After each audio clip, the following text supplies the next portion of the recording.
आरंभ करें।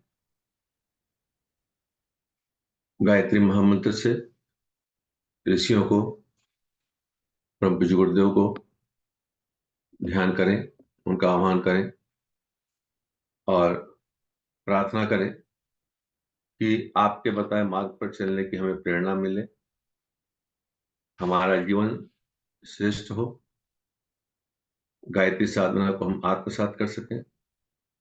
इस भाव से गायत्री महामंत्र सम्यक स्वर में एक बार ओम भूर्भुवः स्वः तत्सवितुर्वरेण्यं भर्गो देवस्य धीमहि धियो यो नः प्रचोदयात्। सभी साधकों को प्रणाम। होली के पहले इस क्लास में होली के रंगों की तरह परमात्मा की रंग में हम सब रंग जाएं, हमारा मन पूरी तरह परमात्मा के रंग के साथ ओतप्रोत हो जाए, ऐसी भाव से इस कक्षा को आरंभ करें। इस समय हम लोग मनोमय कोश के ऊपर में चर्चा कर रहे हैं और पिछली कुछ कक्षाओं में मनोमय कोश का पूरा परिचय दिया गया। ध्यान, जप, त्राटक, इन तीन साधनाओं के ऊपर में विस्तार से चर्चा की गई। अंकुर जी, हमारे आशीष गुप्ता जी, उमा बहन जी, सुमन जी ने विस्तार से इन चीजों के ऊपर में चर्चा करी। आज हम लोग मनोमय कोश की साधना के अंतर में जो मन को परिष्कृत करने का जो चौथा टूल परम पूज्य गुरुदेव ने बताया है, तन्मात्रा साधना, उसके ऊपर में चर्चा करेंगे। यह मनोमय कोश का एक महत्वपूर्ण साधन है। इसके पहले बताए गए तीनों साधन भी उतने ही महत्वपूर्ण है और ये क्रमिक भी है। सबसे पहले साधक जप में लगता है। जप करते करते उसमें तन्मयता होती है, तो वो तन्मयता ही उसका ध्यान होती है, ध्यान में बदल जाती है। ध्यान मतलब उसकी गहराइयों में जाना शुरू हो जाता है और उसमें और गहराई लाने के लिए उस पर त्राटक, उसके एक एक अक्षरों पर, मंत्र के एक एक बीजों पर त्राटक करते हैं। जैसे गायत्री स्मृति में जितना एक एक 24 अक्षरों का वर्णन किया गया है, जप के साथ साधक अपने जीवन में उन अक्षरों को आत्मसात करने का प्रयास करता है। त्राटक मतलब किसी भी एक बिंदु पर बहुत गहराई तक प्रवेश करना, जिस भी क्षेत्र में जाए। और उसके बाद यह तन्मात्रा साधना होती है। तन्मात्रा भी त्राटक का एक और विस्तारित रूप। तन्मात्रा इंद्रियों के ऊपर की जाती है, इंद्रियों के माध्यम से की जाती है। हम सब जानते हैं कि सृष्टि का निर्माण जो हुआ, परब्रह्म में जब स्फुरणा हुई तो दो हिस्सा बना, एक चैतन्य शक्ति, एक परमाणु शक्ति। परमाणु शक्ति जो है वह जड़ तत्व के रूप में विकसित हुई, उस रूप में जानी गई। और वो जड़ तत्व भी आगे चल करके अपने आप को 5 भागों में बांटा। पृथ्वी, जल, अग्नि, वायु और आकाश, ये 5 तत्व होते हैं। इस सृष्टि के अंदर में जो कुछ बना इन 5 तत्वों से बना है। इन 5 तत्वों में अगर तन्मात्रा ना होती तो इन 5 तत्वों का कोई भी विशेष आकर्षण नहीं रहता हमारे पास। इन तत्वों की तन्मात्रा ही इनका आकर्षण है। तन्मात्राएं क्या है? पृथ्वी की तन्मात्रा है गंध, जल की तन्मात्रा है रस, अग्नि की तन्मात्रा है रूप, वायु की तन्मात्रा है स्पर्श और आकाश की तन्मात्रा है शब्द। ये जो इनके गुण हैं, यही हमको इस प्रकृति के साथ जोड़ करके रखते हैं। और इन तन्मात्राओं को, इन विशेषताओं को, इनके इस आकर्षण को जानने और समझने के लिए हमारे शरीर में 5 ज्ञानेंद्रियाँ हैं। हम कहते हैं हमारी 5 ज्ञानेंद्रियाँ होती हैं, 5 कर्मेंद्रियाँ होती हैं, 2 तरह की इंद्रियाँ हैं। 5 ज्ञानेंद्रियाँ क्या हैं? हम गंध को नाक के द्वारा प्राप्त करते हैं, समझते हैं। रस को जीभ के द्वारा समझते हैं, जीभ से उसका स्वादन करते हैं। रूप को आँखों से देखते हैं, स्पर्श को त्वचा से अनुभव करते हैं और शब्द को कानों से सुनते हैं। तो ये पाँचों जो तन्मात्राओं से जुड़ा हुआ हमारा शरीर का हिस्सा है, उसको हम ज्ञानेंद्रियाँ कहते हैं। और इसी ज्ञान के आधार पर हम जीवन में सारे काम करते हैं। जीवन के सारे जो काम करते हैं, वो इन ज्ञान के आधार पर ही करते हैं। इसलिए जिन इंद्रियों से कार्य होता है, उसको हम ज्ञानेंद्रियाँ कहते हैं। तो 5 ज्ञानेंद्रियाँ और 5 कर्म, उनको कर्मेंद्रियाँ कहते हैं। 5 ज्ञानेंद्रियाँ और 5 कर्मेंद्रिय, ये कुल मिलाकर के 10 इंद्रियाँ होती हैं। लेकिन इन सब का भोक्ता, इन सब का नियंता मन भी है, इसलिए मन को एक स्वतंत्र इंद्रिय के रूप में भी माना गया। इसलिए कई जगह 11 इंद्रियों को कहा। अगर मन ना होता, कल्पना करिए अगर हमारा मन ना होता, तो हमारे जीवन की कोई दिशा ही नहीं होती। हम कुछ भी काम करते हैं, कुछ भी काम करते हैं, कुछ भी काम करते हैं, तो वो मन के द्वारा ही प्रेरित होकर के। हमारा मन जिस ओर प्रेरित होता है, उसी ओर हमारे कदम उठते हैं, उसी ओर हमारा चिंतन चलता है, उसी ओर हमारी क्रियाशीलता होती है, उसी को हम जानते हैं, उसी को समझते हैं। सब कुछ अपने मन के आधार पर होता है। मन का बहुत बड़ा महत्व है। मनुष्य के अलावा अन्य किसी प्राणियों के मन जो है वो उतने विकसित नहीं है। मन तो उनके पास भी है, लेकिन उनके मन प्रकृति की सीमा में बंधे हुए। लेकिन चूंकि मनुष्य के पास मन है, मन से वो मनन करता है, इसीलिए वह मनुष्य कहलाता है। मनुष्य शब्द जो है वो मन से ही उत्पत्ति हुई हुई है, मनुष्य शब्द। तो मनुष्य और मन एक दूसरे से बहुत बहुत ही गहरे जुड़े हुए हैं।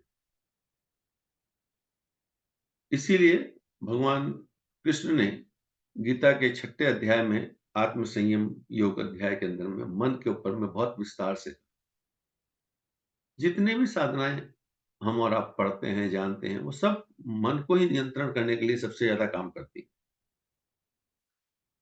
इसी अध्याय में कहा गया है कि मनुष्य ही अपना मित्र है और मनुष्य ही अपना शत्रु है। हम दुनिया के बहुत से लोगों को, कुछ को अपना मित्र, अपना बंधु, अपना स्नेही, अपना विशेष हितैषी मानते हैं, और कुछ के प्रति हमारी दृष्टिकोण ये रहता है कि नहीं, इससे हमारी नहीं पड़ती है, या ये हमसे नाराज रहता है, ये हमारा शत्रु है, इस प्रकार का रहता है। पर गीता कहती है कि कोई नहीं, हम स्वयं ही अपने मित्र हैं, स्वयं ही अपने शत्रु। कैसे? तो उसका एक्सप्लेन गीता करती है कि जिस व्यक्ति की इंद्रियां उसके नियंत्रण में है, वह अपना मित्र है, और जिस व्यक्ति की इंद्रियां उसके नियंत्रण में नहीं है, वो अपना शत्रु है। जीवन के सारे अच्छे कार्य हम तब करते हैं जबकि हमारी इंद्रियां हमारे नियंत्रण में, अर्थात हमारी बुद्धि के नियंत्रण। मन बुद्धि के नियंत्रण में हो, बुद्धि आत्मा के नियंत्रण में हो, और आत्मा परमात्मा के नियंत्रण में हो, ये बिल्कुल सही तरीका है, और ये होना सबसे श्रेष्ठ तरीका है। लेकिन आमतौर पर हम ये देखते हैं कि मन बुद्धि के तहत नहीं होता है, बुद्धि मन के तहत होती है। जैसा मन चाहता है वैसा बुद्धि सोचती है, जैसा बुद्धि सोचती है वैसा काम होता है। यानी मन हमारा सर्वोपरि हो जाता है। तो भगवान श्री कृष्ण कहते हैं कि जिसने अपनी इंद्रियों को जीत लिया, उसने सब कुछ जीत लिया। अर्जुन युद्ध क्षेत्र में खड़ा है, युद्ध करना है उसको कौरवों के साथ, जीतना उसको कौरवों के साथ। अब भगवान श्री कृष्ण कहते हैं कि जिसने अपनी इंद्रियों को जीत लिया, उसने सब कुछ जीत लिया, और जो अपने आप को नहीं जीत सका, वो कुछ नहीं जीत सका। एक बहुत पुराना गीत भी था अपने मिशन का कि जिसने जीते हृदय वही होता है विश्व विजेता। विश्व विजेता गायत्री मंत्र के दृष्टा ऋषि विश्वामित्र नाम इसलिए पड़ा कि पूरे विश्व को मित्रवत समझ लिया, क्योंकि उनका संयम इस स्तर पे चला गया। तो इस मन को कैसे जीता जाए, इस पर उसी अध्याय 6 में ही भगवान कृष्ण बहुत सी बातें बताते हैं। तो अर्जुन कहता है कि भगवान, ये तो वायु को लपेटने से भी ज्यादा दुष्कर है, वायु को रोकने से ज्यादा दुष्कर काम है मन को नियंत्रण करना। मन की गति इतनी तीव्र है, मन को कैसे रोका जाए? ये बात वो अर्जुन कह रहा है जो कि जिसको कि मेनका, जिसके अप्सराओं ने भी जिसको अपना प्रस्ताव दिया तो वह ठुकरा दिया। वह अर्जुन कहता है कि मन को नियंत्रण करना बहुत मुश्किल है। तो भगवान श्री कृष्ण वहां पे उपाय बताते हैं गीता में कि दो ही उपाय हैं, एक अभ्यास और दूसरा वैराग्य। उस जमाने में बहुत सारी समस्याएं नहीं थी, इसलिए भगवान श्री कृष्ण ने कह दिया कि अभ्यास और वैराग्य, इसके द्वारा मन पर नियंत्रण हो सकता है। लेकिन वहां से चल करके कलयुग तक आते आते समस्याएं, मानसिक समस्याएं इतनी बढ़ गई कि मन को नियंत्रण करने के लिए, मनोमय कोश को ठीक करने के लिए 4 उपाय युग ऋषि ने बताए: जप, ध्यान, त्राटक और तन्मात्रा। हम ये समझे कि इंद्रियां होती क्या है, इंद्रियों का उद्देश्य जो हम लोग ने बताया, बात की कि वो कोई भी चीज जिसके माध्यम से बाहरी विषयों का, रूप रस गंध स्पर्श शब्द, इन बाहरी विषयों का हमें ज्ञान होता हो, या आंतरिक विषय, सुख दुख, अच्छा बुरा, इनके जो बोध होते हो, उसको हम मन कहते हैं। मन का काम यह है। लाभ हानि बिल्कुल भौतिक चीज है, लेकिन वो भी मन से ही अनुभूत होती है। किसी चीज में मान लीजिए कि कोई व्यक्ति एक सौदा करता है, वह कोई सामान 10 रुपया में खरीदा और अगले दिन उसका दाम 15 रुपया हो गया, उसने बेच दिया, उसको लगा कि मैंने 5 रुपया कमा लिए। पर दूसरे दिन उसके दाम 20 रुपए हो गए, तो उसको लगता है मुझे घाटा हो गया। भौतिक रूप से ऑन पेपर्स उसको लॉस नहीं हुआ, उसको 5 रुपया का प्रॉफिट हुआ, लेकिन उसको मन कहता है कि और ज्यादा मिल सकता था, घाटा हो गया। तो हम ये भी देखते हैं कि लाभ नुकसान भी जो है वह भी मन से ज्यादा चीज। आदमी को शरीर में कहीं चोट लग जाए और वो चोट से परेशान हो सकता है, और वो ये भी सोच सकता है कि चलो ईश्वर की बड़ी कृपा रही कि छोटे से में हमारी मुसीबत टल गई, हो सकता है इससे बड़ी भी चोट लग सकती थी। तो यानी हानि भी मानसिक सोच के ऊपर में निर्भर करता है और ये मन पे निर्भर करता है। तो ये इसीलिए संस्कृत में इंद्रियों को करण भी कहते हैं, और करण से ही अंतःकरण शब्द भी आया। ये अंतःकरण ही मन है, और इसके विभाग हैं अलग अलग, 10 विभाग। यानी हम कह सकते हैं कि दूसरे शब्दों में हम ये भी कह सकते हैं कि इंद्रिय तो केवल एक ही है, और वो है मन। बाकी सारे उसके स्टाफ हैं। पांचों ज्ञानेंद्रियां, पांचों कर्मेंद्रियां उसके स्टाफ हैं। असली बॉस तो एक ही मन है, और इस मन पर काम करना ही सबसे महत्वपूर्ण काम होता है।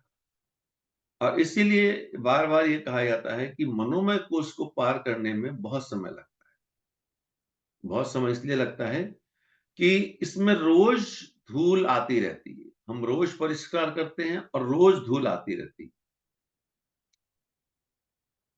बाह्य जगत से धूल आ ही सकती है, इन गंदगियां आ सकती हैं, और उसको रोज परिष्कार करना पड़ता है। और जब साधक इस स्थिति में आ जा रहा है कि बाहर की धूलें ना आए, यानी बाहर की धूलों से उसका प्रभावित होना बंद हो जाए, उस पर उसका प्रभाव न पड़े या कम पड़े, तो क्रमशः फिर प्रगति की ओर बढ़ सकते हैं।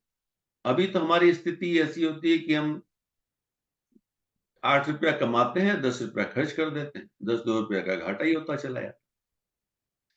फिर धीरे-धीरे ₹10 कमाएगा, ₹8 खर्च करेगा, ₹2 का लाभ होगा। धीरे-धीरे, धीरे-धीरे, धीरे-धीरे बाहर की चीज़ों से प्रभावित होना हम बंद हो जाएँगे और तब हमारा मन उतना पवित्र और शुद्ध हो पाएगा जिसके लिए कि हम कहते हैं अपनी आत्मा के लिए, मैं शुद्ध हूँ, बुद्ध हूँ, निर्लिप्त हूँ,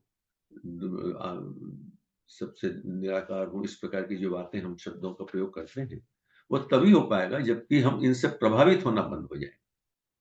जब तक प्रभावित होते रहेंगे, ये हम पे प्रभाव डालती रहेंगी। तो तन्मात्रा साधना एक महत्वपूर्ण साधना ये है कि ये साधक को इस बात के लिए प्रेरित करती है कि अपनी इन इंद्रियों को माध्यम से जो कि हमको संसार से हमारा संपर्क बनाए हुए हैं, इन इंद्रियों से हम अपने आप को कैसे श्रेष्ठ मार्ग पर लेते चले जाएँ। मन हमारा कैसे इनके द्वारा बंधे, क्योंकि ये इंद्रियाँ ही हैं जो हमें संसार से बाँधती हैं और ये इंद्रियाँ ही हैं जो हमें परमात्मा की ओर भी ले जाती हैं। हम जप करते हैं तो हाथ का प्रयोग करते हैं, कर्मेंद्रियों का प्रयोग करते हैं, जीभ का प्रयोग करते हैं, वाणी का मुँह का प्रयोग करते हैं, बोलते हैं उसके माध्यम से। अगर ये इंद्रियाँ न होती तो हम जप कर सकते थे क्या? हम जप नहीं कर सकते।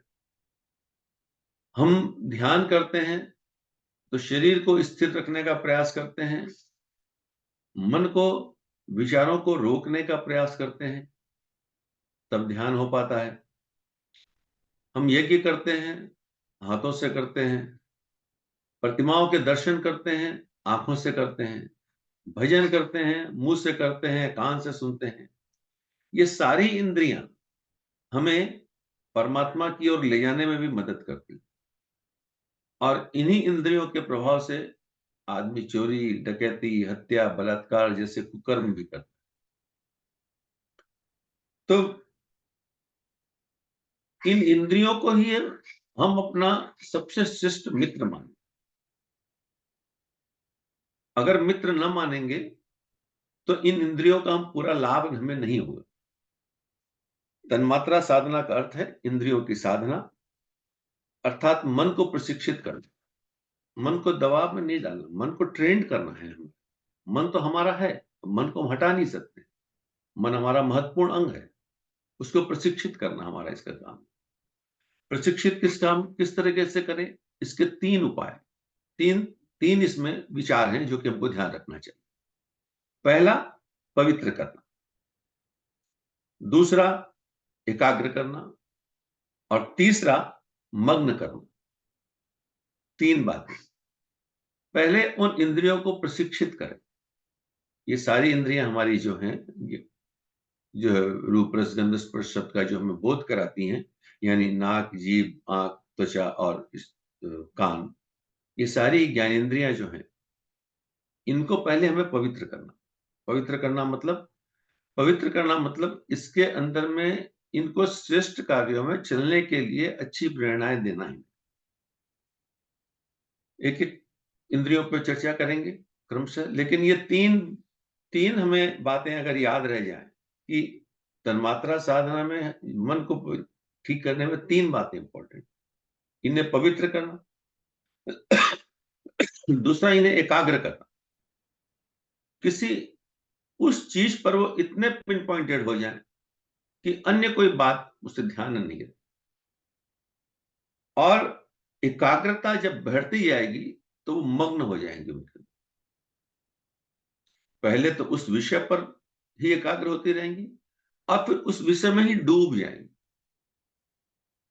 अन्य कोई चीज, अन्य कोई बात, यानी वो पवित्रता में ही पहले पवित्र होने की बात करेंगे, फिर पवित्रता पे ही एकाग्र होते जाएंगे और फिर पवित्रता में डूब जाएंगे, यानी पवित्रता के अलावा कुछ दूसरी चीज नहीं।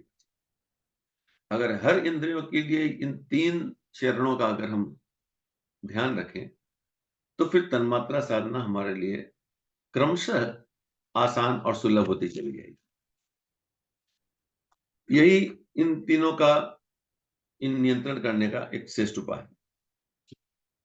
पवित्र करना, काम, क्रोध, लोभ, मोह इत्यादि जो हम गायत्री आरती में भी नित्य गाते हैं, काम, क्रोध, मद, लोभ, दंभ, दुर्भाव, द्वेष, हरि, शुद्ध बुद्ध निष्पाप हृदय मन को पवित्र करी।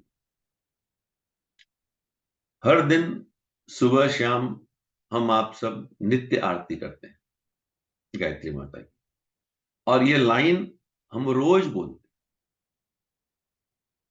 लेकिन बोलते समय हमारी एकाग्रता उसके ऊपर नहीं होती। एक रटे रटाए शब्दों में हम बोल देते।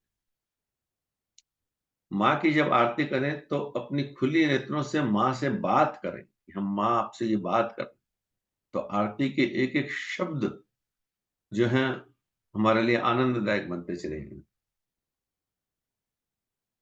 अब उनको एकाग्र करने के लिए, यानी मन को एकाग्र करने के लिए, पवित्र करने का रास्ता यह हो गया कि इन चीजों से पवित्र करना है। इनको एकाग्र करने के लिए हम क्या करें? उपासना, प्राणायाम, त्राटक, ये सारे जितने भी उपाय हैं, ये सब हमें उसको एकाग्र करने में मदद करते हैं।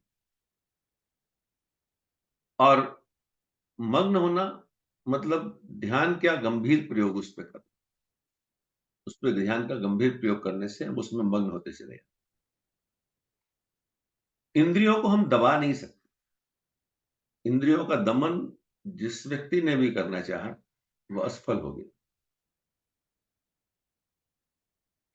कुछ समय के लिए हम उसको थोड़े अंशों में दबा भी सकते हैं। प्रारंभिक चरण में दमन करना पड़ता, थोड़ा जोर लगा करके, नहीं ये तो नहीं करेंगे, दमन करना पड़ता। लेकिन दमन के साथ साथ अपने मन को प्रशिक्षित भी करना पड़ता है कि भाई हम ये क्यों कर रहे हैं। दमन से बात क्यों नहीं बनी? जैसे मान लीजिए दमन करना कुछ ऐसा हो गया कि हम कहीं खड़े हैं और सामने हमारी छाया है। अब कोई अपनी छाया के ऊपर में मिट्टी डालना चाहे कि छाया के ऊपर मिट्टी डाल देते हैं और मिट्टी डाल देते हैं और मिट्टी डाल देते हैं, तो होगा क्या? छाया उस मिट्टी के ऊपर आती जाएगी। छाया को दबाया नहीं जा सकता, वो तो हमारी प्रतिक्रिया है। मन को दबाया नहीं जा सकता, वो तो वही हमारे सोचों का ही प्रतिबिंब है। हम दमन करने की बजाय उसको मित्र बना लें, यानी अपना चेहरा, अपना आंखें प्रकाश की ओर ले जाएं, तो अपनी छाया को दमन नहीं करना, वो पीछे छूट जाए। बहुत ही छोटा सा सूत्र है ये समझने के लिए। मन को समझाएं कि जिन चीजों में तुम्हारा आकर्षण है, जिसके लिए तुम पागल हो रहे हो, ये तुम्हारी हितकारी नहीं। और क्रमशः धीरे धीरे धीरे धीरे वह इन चीजों को मानने लगे। आरंभ में थोड़ा बहुत दमन, यानी जो भी हम जितना भी संयम की साधना करते हैं, संयम तो प्रकारांतर में एक दमन ही है, लेकिन समझा हुआ दमन, उसको समझ करके हमने उस काम को किया तो हमारा दमन नहीं होगा, फिर वह उसकी प्रेरित करना हो जाएगा। हम गायत्री मंत्र के उपासक हैं, ये प्रचोदयात की बात करते हैं। प्रचोदयात मतलब प्रेरणा देना। हम अपने मन को प्रेरित करें, श्रेष्ठ चीजों से प्रेरित हों, और मन को प्रेरित करें कि हे मन, तू सन्मार्ग की ओर चल। धियो यो न प्रचोदयात। हे मन, तू सन्मार्ग की ओर चल। यह तन्मात्रा साधना का बेस आधार है, जो मैंने अभी तक की अपने अध्ययन क्रम में या स्वाध्याय क्रम में, सत्संग में, विचारशीलता में जो हमने समझा, वो ये समझ में आया कि तन्मात्रा साधना इस प्रकार। अब तन्मात्रा साधना को करने के जो उपाय, एक एक तन्मात्राओं के ऊपर में करने के जो परम पूज्य गुरुदेव ने उपाय बताए, हम लोग उन उपायों पर चर्चा करेंगे। तन्मात्रा साधना समग्र में करने का या मन को नियंत्रण करने का एक और बहुत अच्छा उपाय, ये बड़ा प्रैक्टिकल उपाय है, कभी करके देखिए। वो उपाय है कि मन में बहुत सी इच्छाएं आती हैं, बहुत सी इच्छाएं आती आएंगी, आना उसका स्वभाव है, तो मन में तो आने दीजिए, पर मुंह से व्यक्त नहीं करना। कुछ भी हो जाए, सोच लें, जैसे एक एक दिन एक एक साधना करते हैं ना, आज आज नमक नहीं खाएंगे, आज बृहस्पतिवार है, स्वाद व्रत करेंगे, या आज मौन व्रत करेंगे, ये बात है। तो वैसे ही एक दिन ये अभ्यास भी किया जाए कि कुछ भी मन में आए वो बोलेंगे नहीं, आया मन में, आने दो, नहीं बोलेंगे। कोई चीज पाने की इच्छा हो गई, नहीं बोलेंगे।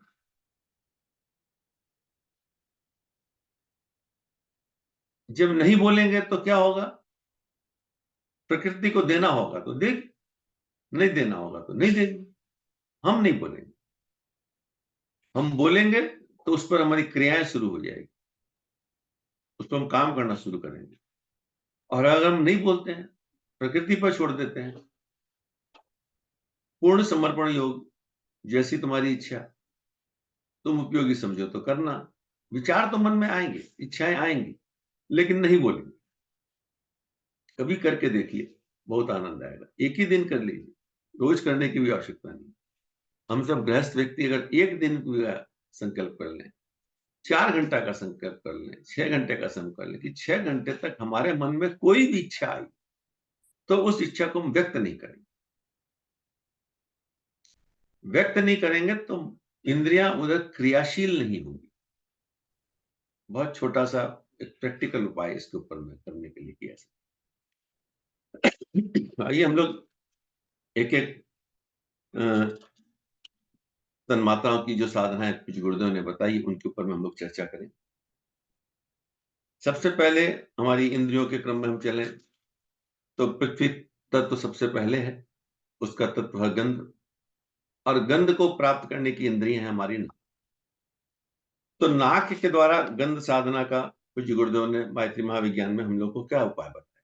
उन्होंने ये बताया कि किसी भी अच्छे फूल को, किसी भी फूल को ले लें, गंध वाले फूल को, और उस फूल को नाक के सामने रख करके उसकी खुशबू को लें, ध्यान करें उस खुशबू को, और उस फूल को दूर हटा। अब उस खुशबू को याद रखें कि वह खुशबू कैसी है। उस खुशबू पर अपने आप को कंसंट्रेट करें, उस खुशबू को याद रखने का प्रयास करें। और फिर थोड़ी देर बाद जब वो गंध दूर हो जाए तो फिर उस गंध को ले लें और उसको याद रखने का प्रयास करें। तो इस तरह से 5 मिनट 7 मिनट हम उस गंध के ऊपर में प्रयास करेंगे तो धीरे धीरे वह गंध हमारी स्मृति में हो जाएगी, और हम जहां चाहेंगे उस गंध का उपयोग कर लें। गंध साधनाओं के संबंध में बहुत से वर्णन आते हैं, कई महात्माओं को सिद्धियां प्राप्त होती हैं। रुमाल में जो कुछ गंध दाना लगा दियो और वह जीवन भर गंध समाप्त नहीं, इस प्रकार की बातें आती हैं। लेकिन हमको उस सिद्धि लाभ वाली साधनाओं में जाने का हमारा उद्देश्य नहीं है, क्योंकि गायत्री महाविज्ञान के प्रथम खंड में एक चैप्टर है गायत्री साधना का उद्देश्य, और उस लेख को हम लोगों को बार बार पढ़ना चाहिए। वह लेख हमें यह कहता है कि मात्र एकमात्र साधना हमारी अहंकार तक हमारे पहुंचता है और हमें बताता है कि हमें क्या करना है, और वो बताता है कि इस भाव को करें कि मैं ब्राह्मी शक्ति का आधारभूत हूं। ब्राह्मी शक्ति, ईश्वरी शक्ति मेरे रोम रोम में बस रही। तो सारी साधनाएं हमें उस दिशा में की ओर होनी चाहिए, आत्म कल्याण के लिए और आत्म साक्षात्कार की ओर, आत्मुक्ति की ओर, सिद्धियों की ओर हमारी साधनाएं होंगी तो हम भटकेंगे। तो इससे क्या क्या लाभ मिलते हैं ये लेखक जरूर लिखते हैं हर चीज को, लेकिन क्योंकि बहुत से लोग किताब को पढ़ते हैं, बहुत लोग भौतिक लाभ के लिए पढ़ते हैं, कोई आत्मिक लाभ के लिए पढ़ते हैं, पर जो भौतिक लाभ के लिए पढ़ते हैं उन्हें भौतिक लाभ मिलते रहे, पर आत्मिक लाभ के साधनाओं के लिए इस दिशा में करना चाहिए। इसके लाभ से क्या होता है? इसके गंध साधना का लाभ, आध्यात्मिक लाभ जो है वो ये है कि साधक को श्रेष्ठता की ओर चलने की एक वृत्ति उसमें पैदा हो जाती, और उसका स्वर संयम सधने लगता। अगर गंध साधना न हो तो यज्ञ की खुशबू और कचरे की गंध में हमें अंतर क्या रहेगा? यज्ञ की खुशबू हमें यज्ञ की ओर चलने के लिए प्रेरित करती। इसलिए जब श्रेष्ठ गंध साधक अपने जीवन में लेता है तो पृथ्वी तत्व से जो श्रेष्ठता प्राप्त करने की होती है वो उसको मिलती है, पर पृथ्वी तत्व के विकार उसको स्पर्श नहीं करते। हर तत्व की तन्मात्रा साधना से उस तत्व के जो गुण हैं वो तो हमें मिलेंगे, पर उसके विकार हमें दूर रहेंगे, हमसे दूर रहेंगे। बस मोटे तौर पर एक लाइन में हर तत्व की तन्मात्रा साधना का यही सबसे बड़ा लाभ। तो पृथ्वी तत्व जिसकी तन्मात्रा गंध है और जिसकी ज्ञानेंद्रिय नाक है, उसकी साधना से हम इस प्रकार के लाभ प्राप्त कर सकते हैं, और ये उसका एक तरीका है। उसी प्रकार अगला तत्व जल तत्व है। जल तत्व की जल तत्व का जो तन्मात्रा है वह रस है, और उसको जो उसका जो ज्ञान अनुभव करने की इंद्रिय है हमारी, वो जीव। जीव के माध्यम से हम सारे रसों का अनुभव करते हैं, और ये जीव ही हमें सारे रसों में बांध करके रखती है।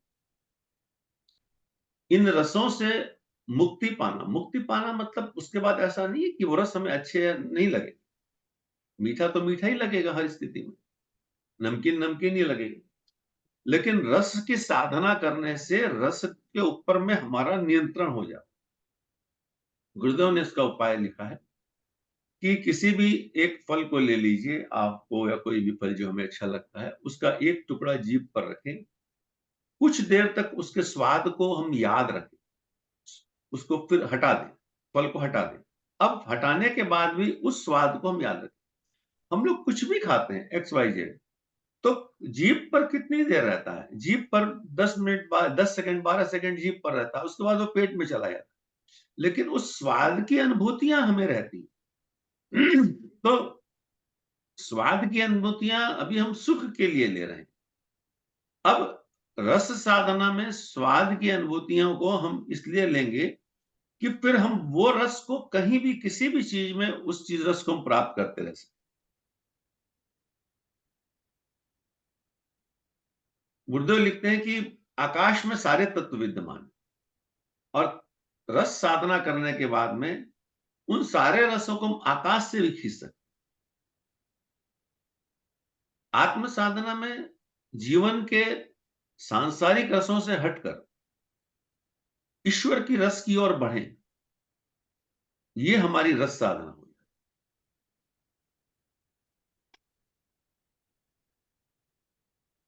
बिना रस के तो हम जी नहीं सकते। रसहीन जीवन किस काम का? हम कहते हैं जिसके जीवन में कोई रस ही नहीं है वो क्या करे। और रसों में सबसे बड़ा रस भक्ति का रस होता है, बाकी सारे रस गौण है, कुछ समय के लिए, लेकिन भक्ति का रस इतना गहरा होता है कि वह जिसके जीवन में आ जाता है उसको फिर कुछ और जरूरत नहीं पड़ती। वह भक्ति का रस मीरा के जीवन में आया तो उसको मिलने वाला जहर भी अमृत में बदल गया।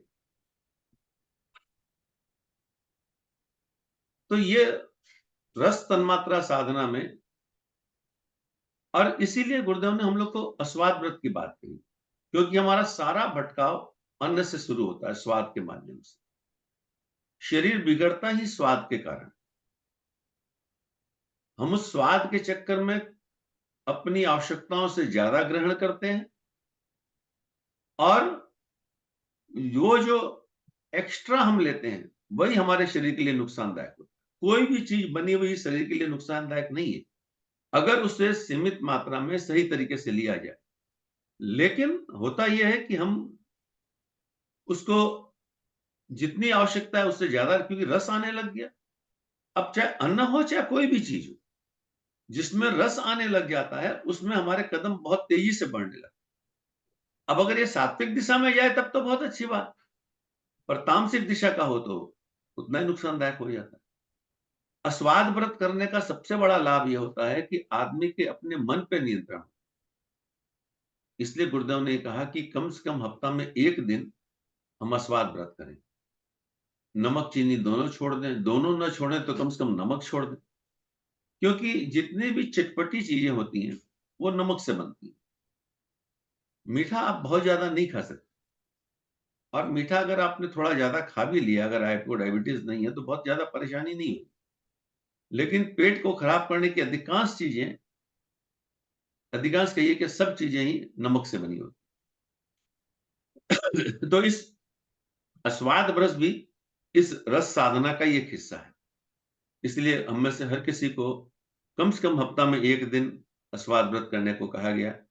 और हो सके तो कभी-कभी पूरे 1 हफ्ते या 1 महीने के लिए भी हम लोग, या 1 वर्ष के लिए भी, लंबे समय के प्रयोग के लिए भी अस्वाद व्रत करेंगे।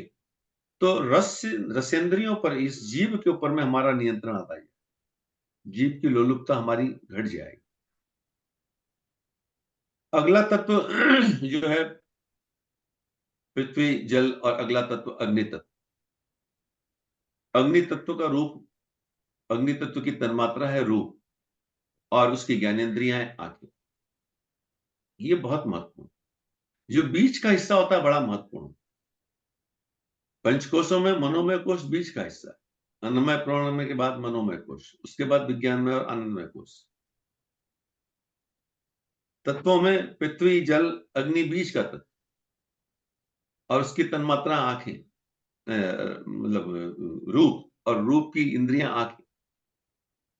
इन आंखों का हमारे जीवन में बड़ा महत्व। यह संसार हमें दिखता है इसलिए उसके अंदर से हमें आकर्षण और विकर्षण दोनों होता है। जो चीज अच्छी लगती है उसके प्रति हम आकर्षित होते हैं, जो चीज हमें बुरी लगती है उसको देखना नहीं चाहते। कई बार कहते हैं ना कि तुम दूर हट जाओ, तुम्हारा मुंह तक नहीं देखना है। ऐसी बात जिसके प्रति विकारता कहते हैं। तो ये हमें देखने में भी अच्छी नहीं लगती, जबकि घट घट में वो परमात्मा समाया है। तो कोई चीज अच्छी या बुरी कैसे हो सकती? बुरी कैसे हो सकती? हर चीज अच्छी अच्छी होगी। तो रूप साधना में हम उस परमात्म तत्व के साथ अपने आप को एकाकार करने का प्रयास करें। इसकी साधना क्रम में गुरुदेव ने लिखा है कि जैसे गायत्री माता का चित्र अपने सामने रखें, एक अच्छा चित्र रखें, किसी मूर्ति के सामने बैठे, और उसके एक एक अंगों को हम निहारें, देखें। बहुत सी जगह, बहुत से स्रोतों में, श्लोकों में हमें परमात्मा के अंगों का वर्णन मिलता है। सावित्री कुंडलिनी और तंत्र में कुंडलिनी शक्ति के ऊपर में आचार्य शंकर का के द्वारा रचित सौंदर्य लहरी के ऊपर में एक लेख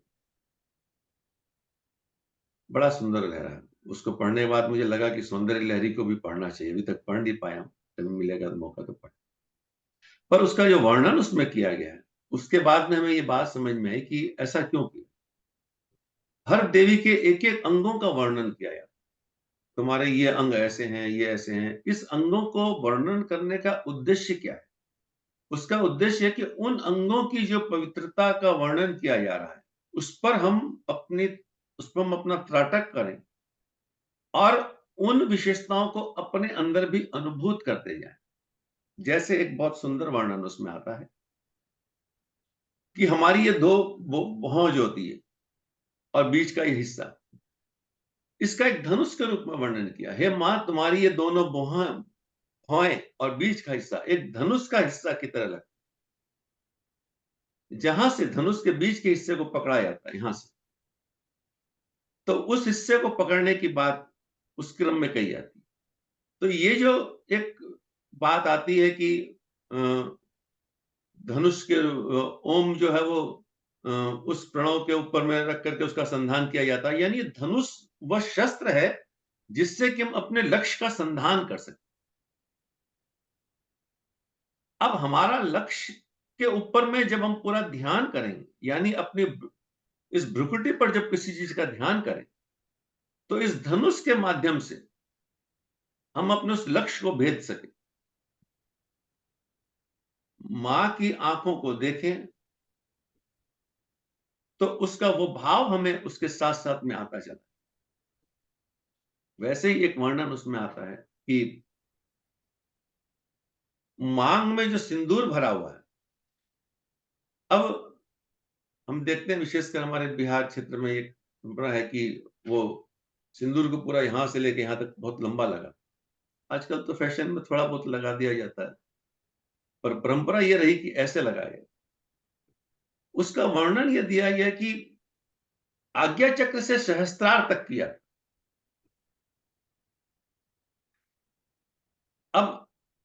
दोनों केश श्रृंगार के समय बीच में जो मांग है, मांग मतलब वो रास्ता जो मैं आज्ञा चक्र से सहस्त्रार की ओर ले जाए, और उसमें सिंदूर भरने मतलब उसमें वो सविता देवता का रंग भर लिया, यानी आज्ञा चक्र से सहस्त्रार तक की यात्रा सविता के माध्यम से ही संभव हो सकती।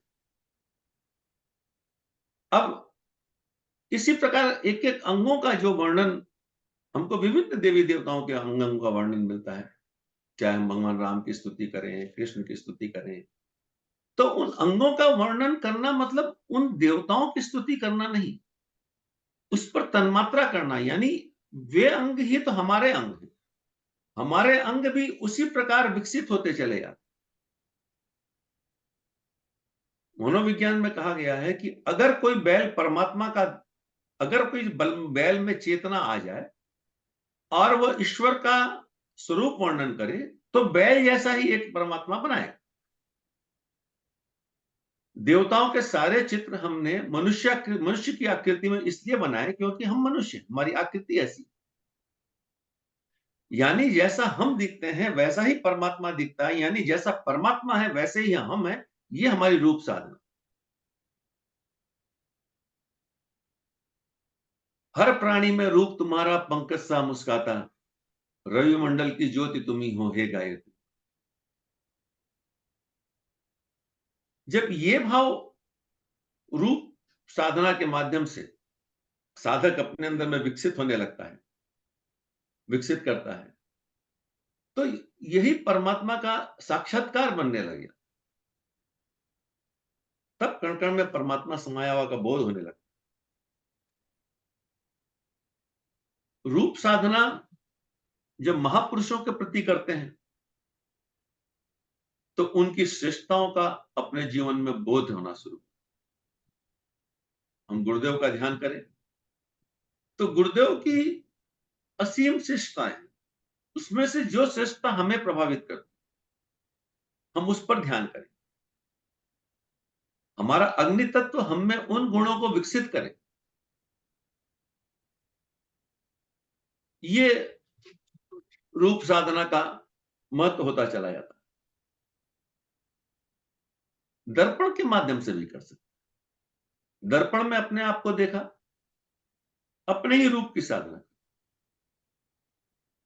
दर्पण साधना में कुछ समय तक उस दर्पण में दिखने वाले प्रतिबिंब में उसकी सारी बुराइयां देखी जाती, और फिर उन बुराइयों को दूर करके उसमें देवत्व की स्थापना का काम किया जाता है कि वह देव स्वरूप, वह प्रतिबिंब जो है वह देवता का प्रतिबिंब है, अर्थात मैं देव स्वरूप, मैं परमात्मा हूं। अपने अंदर की बुराइयों को दूर करके मैं अपने में देवत्व को विकसित कर रहा हूं। ये दर्पण साधना का उद्देश्य होता है। मान लिए कोई व्यक्ति, मैं किसी को नहीं मानता, भगवान को नहीं मानता, खुदा को नहीं मानता, गॉड को नहीं मानता, जिसको कि दुनिया नास्तिक कहती है, पूर्ण नास्तिक, लेकिन कांच में जो व्यक्ति दिख रहा है उसको तो हम नकार नहीं सकते ना, वो तो है, और उसमें भी हम रूप साधना कर सकते। दर्पण साधना, रूप साधना, रूप की तन्मात्रा की साधना का ही एक एक टूल है। अब समझ सकते हैं कि कितना महत्वपूर्ण टूल हो जाता है। पहले मैं जब अ, कभी सुनता था कि ये देवताओं के अंगों का वर्णन इस प्रकार से, तो मतलब ऐसा लगता था कि खाली चाटू करते रहे, तुम ये हो, तुम वो हो, तुम वो हो, तुम वो हो। पहले नकारात्मक अर्थ में ही लेता था, तो मुझे अच्छा नहीं लगता। लेकिन जब उसमें सौंदर्य लहरी के उस वर्णन में जब उसको पढ़ा तो लगा कि ये भी एक तरीका हो, यही सबसे शायद इसी कारण ये चीज बनाई। तो ये एक बहुत अच्छा टूल है, इसके माध्यम से रूप, और हम सब नित्य जप करते हैं, जप करते समय माँ को देखते हैं, और माँ को देखते देखते ही अगर हम रूप साधना भी कर लें तो तन मात्रा की साधना कर सकते हैं, उसके एक एक अंगों को निहारें, और उसमें से अपने अंदर का जो भी कवित्व प्रकट होता हो, जरूरी नहीं कि जैसा वर्णन किया गया, जैसा कुछ भी हमें अपने आप में समझ में आता, वैसे हम अपने लिए समझे, हंसवाहिनी के रूप में, पद्मासन के रूप में, जैसे भी हम उसमें समझे। तो इसके माध्यम से हम अपने उस अग्नि तत्व का संपूर्ण लाभ ले सकते हैं, जो हमें विश्व का दर्शन कराता है। अगला तत्व वायु तत्व है। वायु की तन्मात्रा है स्पर्श, और उसकी ज्ञानेंद्रिय है त्वचा। स्पर्श साधना के लिए पूज्य गुरुदेव ने जो इसमें टूल दिया वो ये दिया है कि हम किसी मुलायम बिस्तर को पास में रखें और उसके बगल में ही एक बिस्तर, एक चौकी ऐसे रखें जिस पे कोई बिस्तर ना। थोड़ी देर मुलायम गद्दे पे लेटें, फिर सामान्य उस तख्त पे लेटें और दोनों में समान भूति की अनुभव करें। जो गीता में भगवान श्री कृष्ण ने 6वें अध्याय में कहा ना कि जो सुख दुख में समान रहता, वो इंद्रियां उसको प्रभावित नहीं करती। स्पर्श का जो सुख है, स्पर्श के सुख में ही मनुष्य अपने पतन को बहुत दूर तक ले जाए। और जब संसार के स्पर्श से अप्रभावित होने की बात हमारे मन में आ जाने लग जाए, उसका एक प्रयोग बताया है गुरुदेव ने कि ऐसा कर सकते हैं, गद्दे पे लेटे, नीचे लेटे हैं और दोनों में समान स्थिति। फिर अगले क्षण में यह बताया है कि एक गद्दे के ऊपर में कमल के गुलाब की पंखुड़ियां या फूलों की पत्तियां डाल दें और दूसरे में कंकड़ पत्थर डाल दें और दोनों में समान स्थिति में रह जाए। ये हठ योग की एक साधना होगी। मन अगर नहीं मानता है तो मन को कभी कभी दंड दे के भी मनाइए, उसके टूल हो गए। लेकिन उसका उद्देश्य क्या, उसका आत्मिक उद्देश्य क्या? स्पर्श साधना का आत्मिक उद्देश्य यह है कि ये संसार जो है वो परमात्मा का शरीर है, ये विश्व परमात्मा का शरीर है। शरीर रूप में उसका वर्णन किया गया है परमात्मा। गाय के रूप में भी वर्णन किया, तो गाय के शरीर के रूप में वर्णन किया गया इन इन जगहों पर है। मनुष्य आकृति में कहा गया तो इन इन अंगों में ये देवता वास करते हैं, इस प्रकार कहा गया। पक्षी के रूप में वर्णन किया तो उस रूप में वर्णन किया गया। यानी ये संसार ही परमात्मा का शरीर है और उस परमात्मा का स्पर्श हम अपनी त्वचाओं से वायु तत्व के माध्यम से करते चले।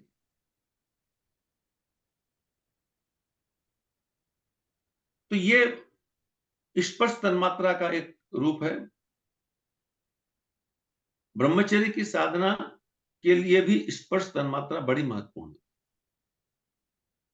स्पर्श के सुख के लिए ही आदमी ब्रह्मचर्य से दूर हो जाए।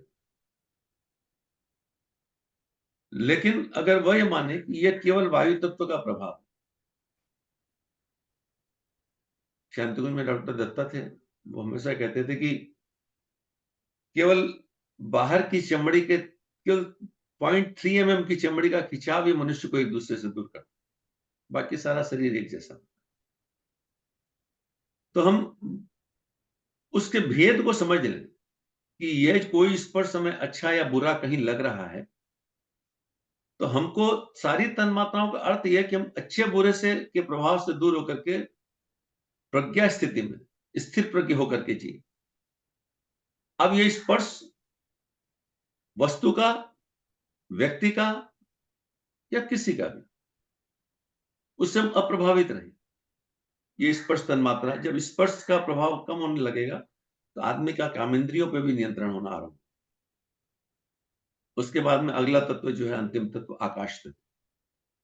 आकाश तत्व का जो तन्मात्रा है वह शब्द बताई गई है और उसकी इंद्रियां कान कहे गए। कान से हम शब्दों को सुनते हैं। तो कान से शब्दों को सुनने में ही उसका जो महाविज्ञान में परम पूज्य गुरुदेव ने कान शब्द साधना का वर्णन किया है, वो ये दिया है कि किसी भी एकांत स्थान पर बैठिए और शांत स्थिति पे बैठे हैं। कोई एक घड़ी, जो पहले घड़ियां होती थी टिक टिक टिक टिक आवाज करती है, उस घड़ी को अपने कान के पास ले जाएं। धीरे धीरे धीरे धीरे धीरे धीरे उस कान घड़ी को दूर करें और दूर रहते हुए भी वो शब्द हमें सुनाई देते हैं। या कोई मंदिर में जाते हैं या घर में कोई घंटा बजाएं और घंटे पे एक चोट लगती है टंग, लेकिन आवाज बहुत देर तक उसकी गूंजती रहती है, टंग करके गूंजती रहती है। तो उस गुंजन पर हम अपने आप को, अपना ध्यान लगाएं, उस पर कंसंट्रेट करें या किसी प्राकृतिक स्थान पे गए, नदी के पास बैठे हैं, नदी के पास बैठ जाएं और उससे उठने वाली जो ध्वनि होती है, नदी का जल जब पत्थर से और हवा से टकराता है और उसमें जो ध्वनि पैदा होती है, जिसको साहित्य की भाषा में हम कलकल ध्वनि कहते हैं। वस्तुतः कल कल कल के तो होता नहीं, एक फोनेटिक साउंड होता है। उस साउंड पर अपने आप को कंसंट्रेट करें तो उससे लाभ क्या होगा? भौतिक लाभ तो उसके बताएं कि कर्ण पिशाचिनी शक्ति मिल जाती है। हम यहां बैठे बैठे दूर की बातें सुन लेते हैं। लेकिन आध्यात्मिक लाभ जो है वो ये है कि हमने वाणी के 4 स्तर कहे, वैखरी, मध्यमा, पश्यंती, परा। हम उतनी बातें सुन सकते हैं जो कि एक निश्चित फ्रीक्वेंसी में होती है। उस फ्रीक्वेंसी तक की बात तो हमें सुनाई देती है, उसके बाद की जो है वो अल्ट्रा साउंड हो जाता है, वो हमें सुनाई नहीं देता, समझ में नहीं आता। लेकिन शब्द तन्मात्रा करने से हम वैखरी को तो अच्छी तरह सुनेंगे ही, मध्यमा को समझ ही लेते हैं रूप तन्मात्राओं से, लेकिन पश्यंती वाणी यानी मन में उठने वाले विचारों को भी हम समझ पाए। अपने मन में, अभी तो हम अपने मन के भी विचारों को नहीं सुनते, न जाने कितने विचार इसमें उठते रहते और उनसे हम प्रभावित होते रहते। तो शब्द तन्मात्रा से अपने मन को प्रशिक्षित करें और मन के अंदर में जो श्रेष्ठ विचार उठते हैं उनके ऊपर में अमल कर पाएंगे। और परावाणी यानी देवत्व की वाणी, ईश्वर की वाणी को भी हम सुनते हैं। हिमालय यात्रा का वर्णन करते समय गुरुदेव ने कहा और बीच की कई साधनाओं में कहा कि सुबह सुबह ब्रह्म मुहूर्त में हम हिमालय के उन ऋषियों का ध्यान करें। हम लोग जब भी कलाम आरंभ करते हैं तो ऋषियों को प्रणाम करते हैं। तो ऋषि अपनी प्रेरणाएं निरंतर तरंगों के रूप में प्रभावित कर रहे हैं। कई बार हम लोग बैठे रहते हैं और कोई एक अच्छा विचार आ जाता है, एक बहुत अच्छा विचार आ गया। अब ये विचार आया कहां से? उस विचार को किसी ने हमारे कान में नहीं कहा, मन के किसी पटल पर कुछ बातें आई, उसको बुद्धि ने समझा और हमने कहा कि हमारे मन में एक विचार आया। पर वो विचार बगल वाले के मन में क्यों नहीं आया? इसलिए हुआ कि उन तरंगों को उस समय हमने रिसीव कर लिया। अच्छे बुरे दोनों चलेंगे साथ साथ में।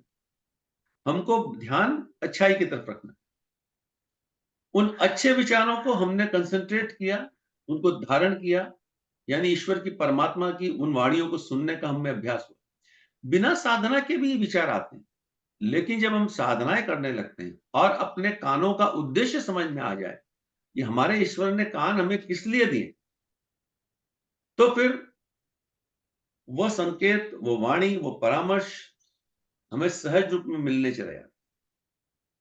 इस प्रकार इन सारी तन्मात्राओं साधनाओं के माध्यम से हम ये अनुभव करते हैं कि परमात्मा ने ये सारी इंद्रियां, ये सारी इंद्रियों की शक्तियां हमें इसलिए दी कि हम उससे एकात्म भाव पैदा कर सकें।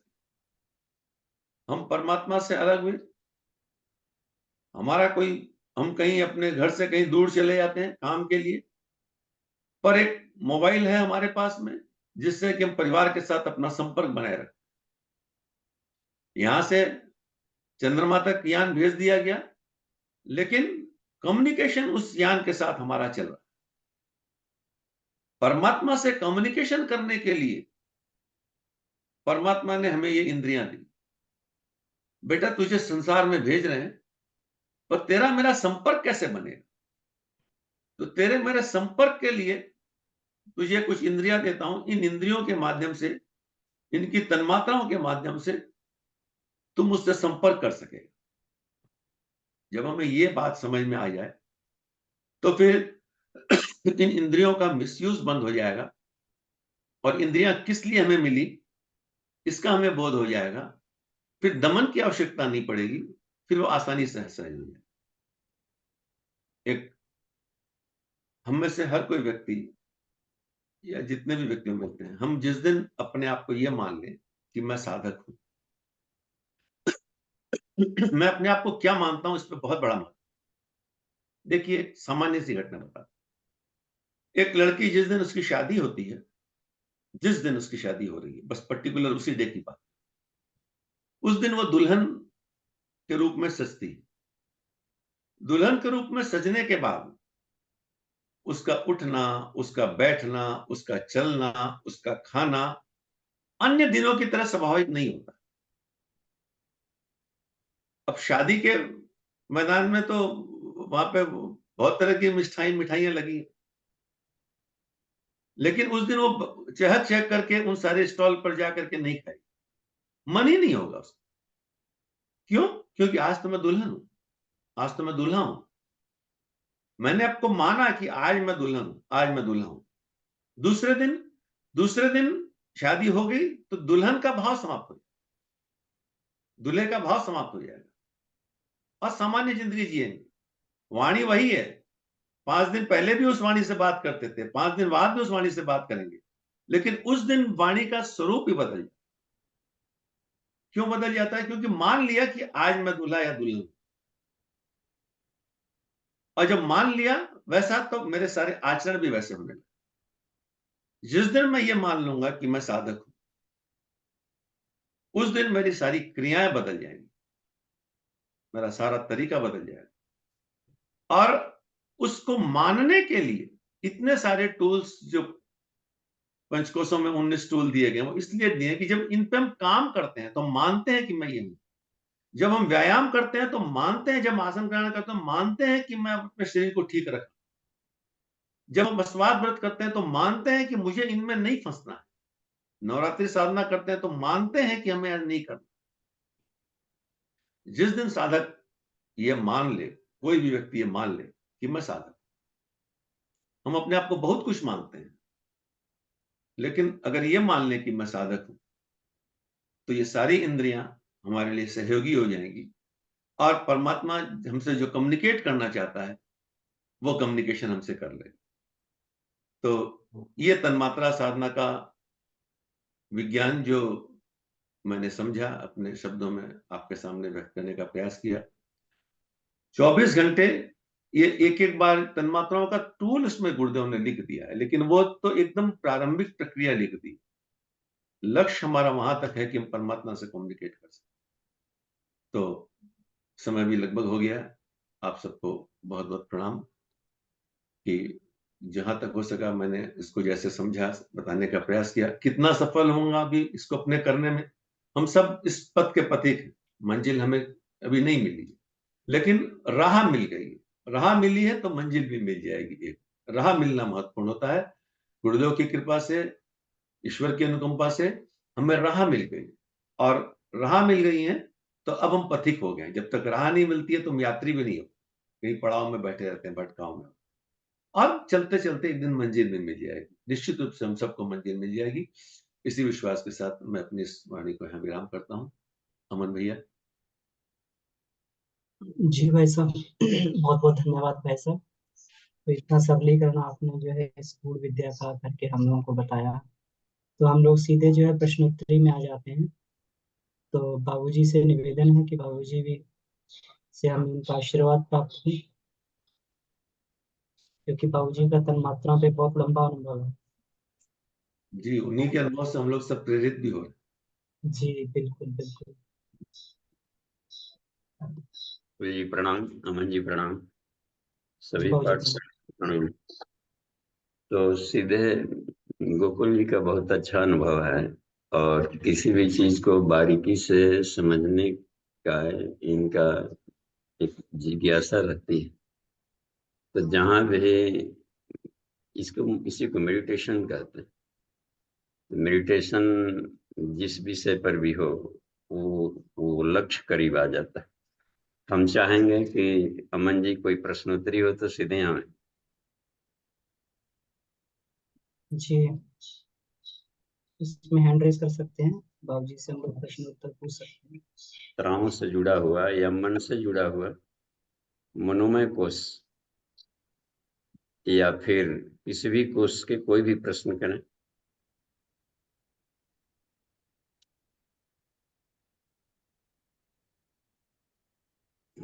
प्रश्न नहीं है तो अपना अनुभव बतानी चाहिए कि हमने इतना अमुक विषय पर कान नहीं सध रहा है, दृश्य नहीं सध रहा है, रूप परेशान करता है, ध्वनियां परेशान करती है, तो कैसे इसमें मन को बैलेंस रखा जाए। जी जी बाबूजी, तो इनका सुरेंद्र जी का हैंड रेस है। जी प्रणाम बाबूजी। हाँ जी, प्रणाम। बाबूजी, जो तन्मात्रा साधना को और ज्यादा से ज्यादा सरलीकृत करें, तो यदि अच्छी चीजों को याद रखना जो हमें प्रगति की ओर ले जाए, और बुरी चीजों को छोड़ना जो हमें दुर्गति की ओर ले जाए, तो यदि इसी का अभ्यास करेंगे तो क्या पांचों तन्मात्राओं साधना सध सकती है क्या बाबूजी? देखिए, इसमें अभी जो आया कि जैसे कि अच्छी चीजें जो हमें आगे बढ़ाती, तो दोनों दिशा में होगा वो। भौतिक जगत में भी आदमी आगे बढ़ना चाहता है, तो उसमें प्रतिभा विकसित होगी, ठीक। आत्मिकी के क्षेत्र में आगे बढ़ना, आत्मा के करीब जाना, ये साधना को उद्देश्य रहता है। तो ये शांति आनंद पाने की दिशा, तो इसको श्रेय कह लिया। तो हमें कोशिश करना चाहिए कि भौतिक जगत में हो तो भी वो सारे संसाधन हमें श्रेय यानी आत्मिक विकास में मदद करें, तो पा लेंगे। तो उसी क्रम में आएगा कि खाना खाएंगे तो बन।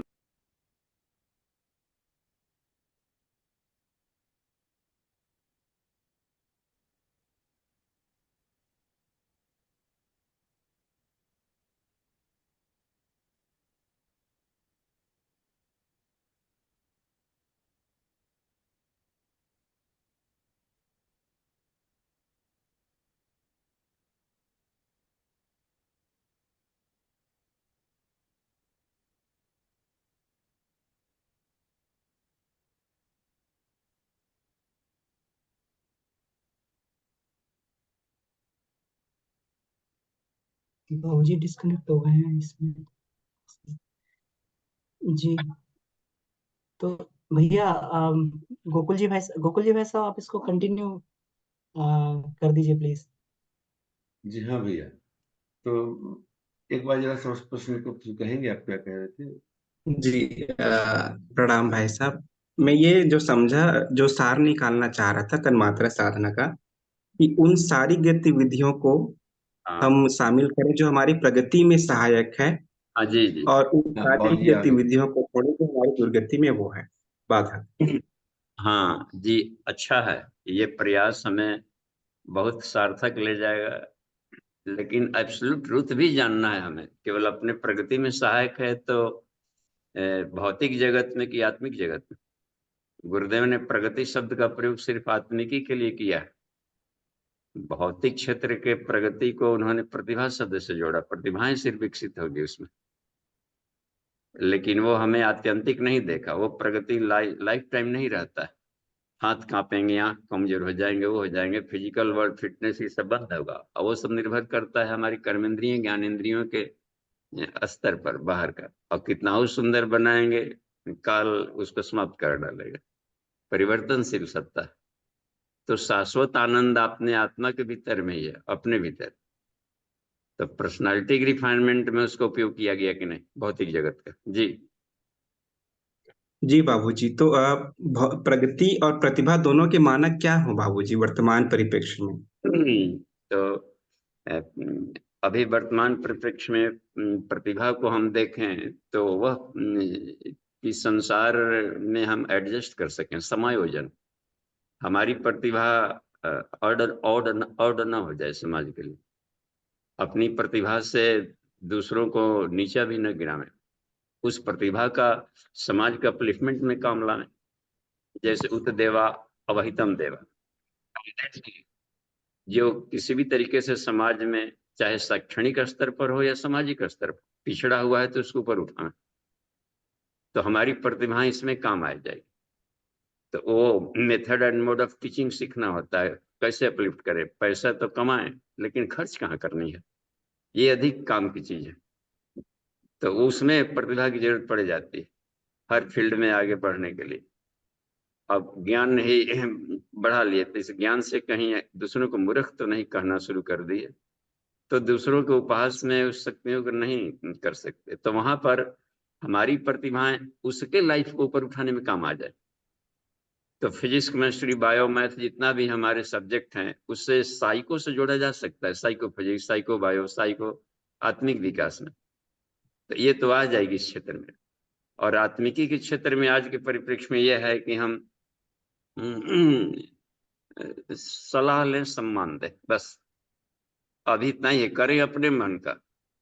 लेकिन हम उसमें ये आपके पतंजल का एक काम आ सकता है इसमें मैत्री, करुणा, मुदिता, उपेक्षा, ये बिहेवियर में भी आएगा और आत्मिक विकास में रुकावट नहीं डालता ये।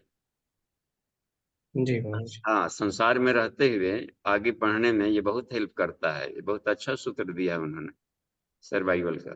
जी लेकिन बाबूजी कई बार उपेक्षा जो है वो कहाँ तक करें, किनसे करें और कैसे करें, ये थोड़ा सा चैलेंजिंग टास्क हो जाता है। नहीं, जिनसे वैचारिक मतभेद रहते हैं या सैद्धांतिक मतभेद रहते हैं तो उपेक्षा करना नहीं आता बाबूजी। हाँ यही कहिए, उपेक्षा करना नहीं। उपेक्षा माने हम लोग अवॉइड कर देते हैं, जी अवॉइडनेस नहीं। उपेक्षा का मतलब होता है तन्मात्रा साधना। वो अपने दिमाग में आपके रास्ते को विचलन न पैदा करे, हम टेंशन दिमाग में न लें और उनकी बात भी न माने, उनको रास्ते को रुकावट न बने और उनकी बात भी न माने। तो मर गया, ऐसे ही सामने वाला मर गया।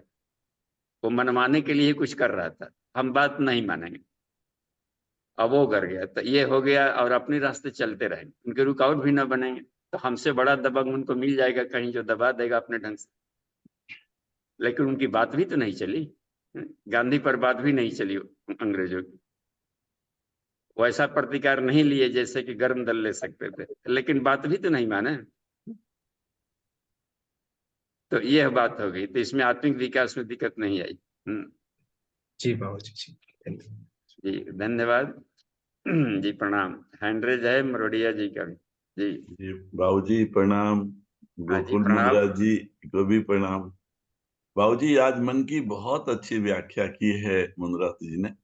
और बहुत श्री अच्छे हैं। अरविंदो कहते हैं कि मन के विभिन्न लेयर हैं। मन है, प्रदीप्त मन है, फिर इल्यूमाइंड माइंड और इंट्यूटिव माइंड, ओवर माइंड, तब मतलब सुपर माइंड।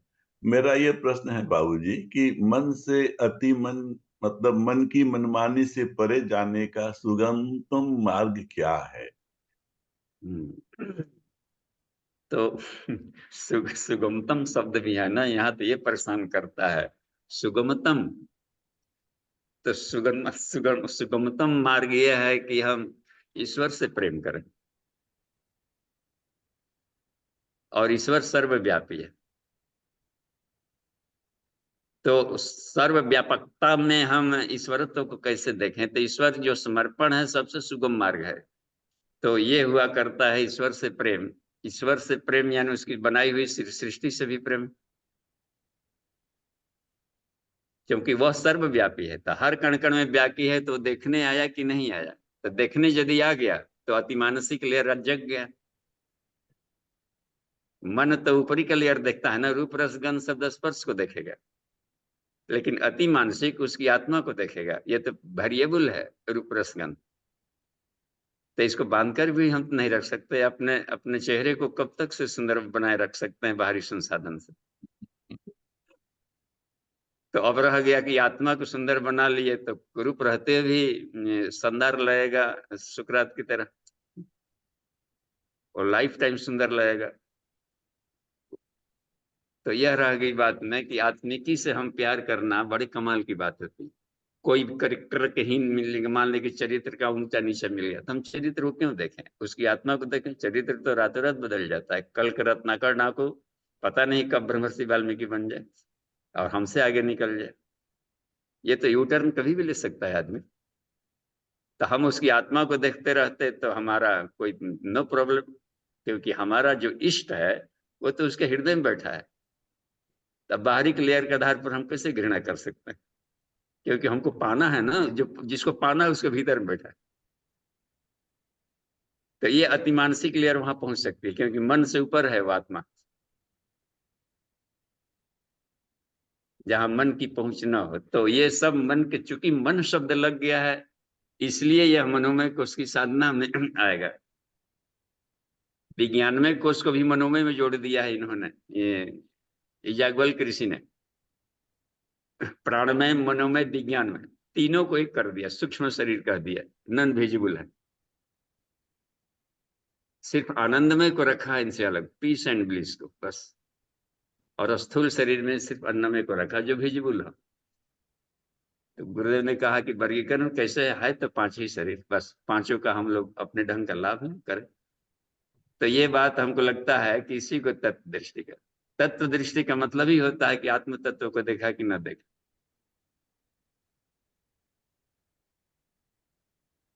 जी धन्यवाद। प्रणाम बाबू जी, प्रणाम। जी प्रणाम। तो चैटिंग में कुछ ना प्रश्न, चलिए ठीक है। इनके अनुभव से हमें बार बार क्लास का लाभ लेना चाहिए। गोकुल जी बहुत ही, बाबूजी प्रणाम। हाँ बाबूजी, तत्वदर्शी का मतलब क्या होता है? जैसे तत्वदर्शी मतलब क्या, यही 5 तत्व को जानना या 24 तत्व को जानना, या गायत्री मंत्र में पहला अक्षर जो तत्व है, तो तत्वदर्शी विद्वान मतलब क्या हुआ बाबूजी? यहाँ तत्वदर्शी है कि ये जो पूरी सृष्टि है कितने तत्वों से बनी है। इंग्रेडिएंट, जैसे दवाइयों में आप हॉस्पिटल में देखते हैं ना, लिखा रहता है इसमें ये इतनी मात्रा में है, विटामिन इतने वेराइटीज के हैं, और इतने वेराइटीज का उसमें और भी मिनरल साल्ट्स हैं। तो इंग्रेडिएंट्स को तत्व कहा गया है। तो पूरी सृष्टि कितने इंग्रेडिएंट से बनी? तो 24 तत्वों से बनी है बस, घटक। तो इनके गुणकर्म स्वभाव क्या है? तो इनके तो गुणा गुणे से वर्तनता, गुण ही गुणों में स्वभाव बदलते हैं। तो इति मतवा न सज, इस तरीके से आदमी उसमें चिपके मत, उसको अधिक महत्व न दे। और जब जानकारी हो जाएगी तो बढ़िया से संसार को चलाने का तरीका मिल जाएगा। इसलिए ज्ञानी आदमी संसार में को कौतूहल के ढंग से नहीं देखता, वो देखता है कि बस ये है, उसके लिए संसार में कुछ भी नया नहीं है, गुण ही गुणम बरत रहा। तो ये हुआ करता है कि जानकारी ले लेना हर एक तत्वों की। मन कैसे बनता है, मन आया कहाँ से, मन जब नहीं था उसके पहले क्या था, तो मन का केमिस्ट्री क्या है, और उसका कैसे उपयोग करें, कैसे अट्रैक्ट होता है, कैसे उससे अलग होता है, इन सब की जानकारियाँ। बुद्धि के बारे में कैसे उसको किया जाए, बुद्धि अंतिम तत्व है या बुद्धि किसी और का बाई प्रोडक्ट है। तो ये सब उसकी पूरी केमिस्ट्री कहना है, इसे साइंस इसका है, तत्वदर्शी। अच्छा, तो तत्व शब्द जो है बाबूजी, तो तत्व शब्द में तो कभी कहते हैं कि परमात्मा हुआ, चाहे हुआ हुआ, तो ये भी उसी के अंदर आता है क्या? हाँ, परमात्मा को भी तत्व मान लिया है। तत्व माने घटक, एक फेज है। जी जी जी। आत्म तत्व, परमात्मा तत्व, ऐसे भी शब्द आएगा। तो तत्व माने यहाँ कैल्शियम फास्फोरस नहीं समझा जाएगा। तत्व का मतलब होता है एक फेज, एक घटक। जैसे जल एक तत्व है, और केमिस्ट्री में जल तत्व नहीं है, यौगिक हो जाएगा। तो केमिस्ट्री वाला डिक्शनरी यहाँ नहीं लागू होगा। यहाँ तत्व का मतलब होता है पदार्थ की एक अवस्था, बस लिक्विड फॉर्म में जो है उसको कह दिया। जैसे वह एक असामाजिक तत्व है, थोड़े कैल्शियम फास्फोरस घूम रहा है, वो समाज में सेट नहीं करता, बस ऑड मैन है। तो वहां पर तत्व शब्द का प्रयोग हर कोई अपने भाषा में कर सकता है। जी जी बाबूजी प्रणाम। थैंक यू बाबूजी। जी धन्यवाद। अमन जी देखिए तो एक चैट हाँ में जी एक विष्णु लिखा है। जी, विष्णु शर्मा जी का और हैंड रेज है जी भाई साहब। बाबूजी सादर प्रणाम। हाँ जी प्रणाम।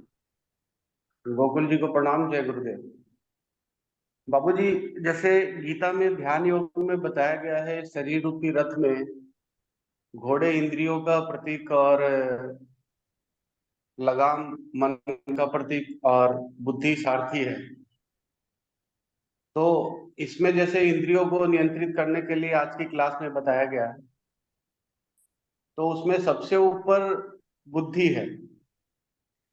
यदि सारथी हमारा नियंत्रित रहे तो वो सभी चीजों को नियंत्रित कर सकता है।